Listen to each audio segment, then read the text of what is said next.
Анатолий Лаврентьевич, расскажите, пожалуйста, более подробно о своем хозяйстве. В 2007 году я решил заняться разведением форели. Для этого было исследовано много озер в нашем районе, но подошло только вот это бывшее русло реки Печоры, потому что глубина здесь 5-6 метров.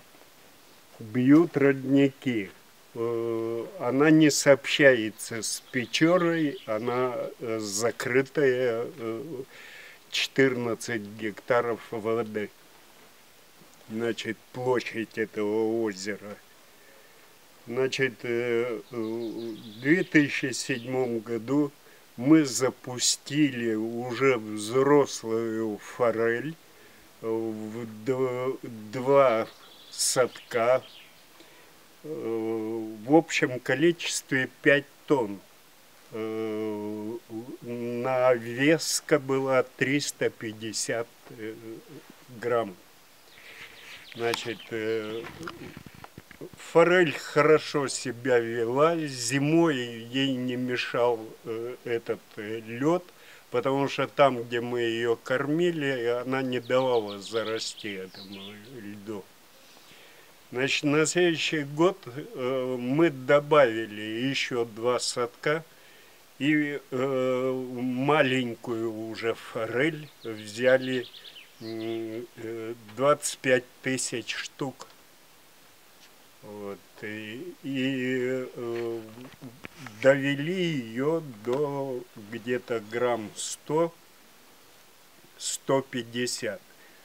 Но в этом, по-моему, в 2012 или 2013 году мы потеряли очень много форели, потому что мы не могли поддержать кислород, а лето было очень жаркое, вода прогрелась до 25 градусов. И так как нам до этого не разрешали выпускать это, то я на свой страх и риск стал вывозить уже рыбу на переработку, а остальную выпустил в озеро. Вот. Анатолий Лаврентьевич, расскажите, пожалуйста, чем могут здесь заняться потенциальные гости? Значит, параллельно выпуску и разводу этой форели мы построили здесь 4 домика. Значит, домик для охраны, 2 домика гостевых, в общей сложности 15 человек в 2 домиках, и баня, когда холодно и когда мы ловим, вылавливаем рыбу, нам нужно теплое это. Вот, значит, 4 садка у нас, но мы сейчас их не используем до лучших времен. Значит, в проекте у нас здесь подвести электроэнергию. Как получится, это только зависит от федералов. Давайте пройдемте в гостевой домик и посмотрим, что он из себя представляет. Пожалуйста, давай. Двойные двери, стол. Здесь сколько человек могут разместиться? Здесь 8-10 человек. Умывальник, печь. Печь, да. Так, и здесь у нас могут разместиться сколько человек? Здесь тоже 8-10. Понятно. Дом из бруса оцилиндровки.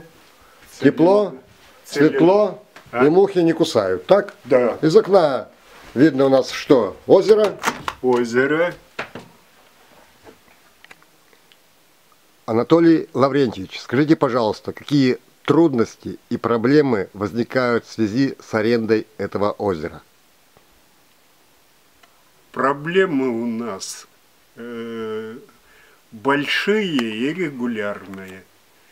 Значит, с самого начала это озеро, хоть и отдано мне в аренду на 22 года, чиновникам это не проблема. Приходят с проверками. Я не могу рассказать все, что я прошел по этому поводу, но Давайте вкратце так. вкратце, значит, например, участок леса я взял себе в аренду 0,3 гектара. Так вот, за 0,3 гектара я делал этот проект на вот этот лес. Он выдается как в аренду лес. Я его делал то же самое, что и делает самые крупные предприятия, когда берут в аренду. Этот проект стоит очень больших денег. Но и мне не дают его надолго. Мне его дано на 10 лет. Все, скоро у меня заканчивается аренда лет. Значит, если и они только этот аукцион. Значит, если кому-то из них понравится, они у меня заберут просто, а дома скажут, да, сноси и увози. Это раз. Озеро, которое непонятно опять переходит в руки кого-то, рыбоохраны Северодвинского. И с ней та же самая история. Если они не захотят мне продлевать этот договор, неважно, что я здесь выпустил на несколько миллионов рыбу, и они у меня также заберут. Эти хозяйства должны быть частной собственностью. Это озеро не имело по научному обоснованию, здесь ничего не было. Только ученые поймали одну щуку за сетей 20. И вывод был один: ничего нет в озере, даже окуня. И на сегодняшний день теперь я столкнулся, вот уже 8 лет я работаю здесь, что прокуратура, не спрашивая меня, подала в суд, что я нарушаю закон о спортивном рыболовстве. Но у меня нет спортивного рыболовства. Мы брали под товарное разведение товарной рыбы.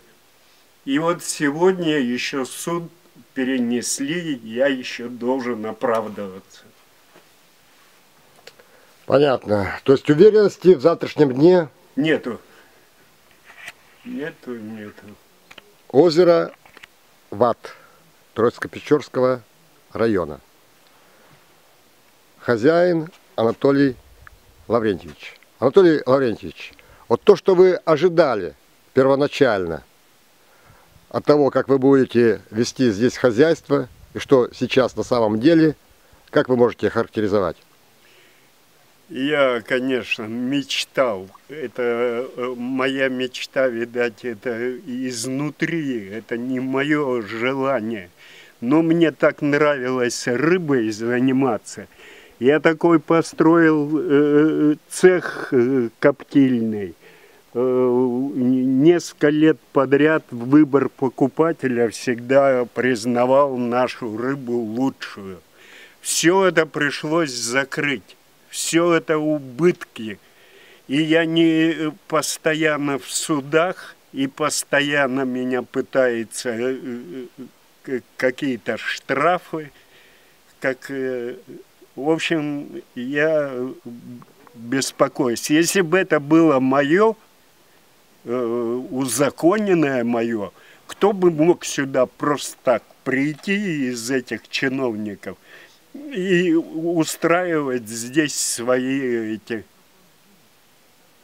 процессы?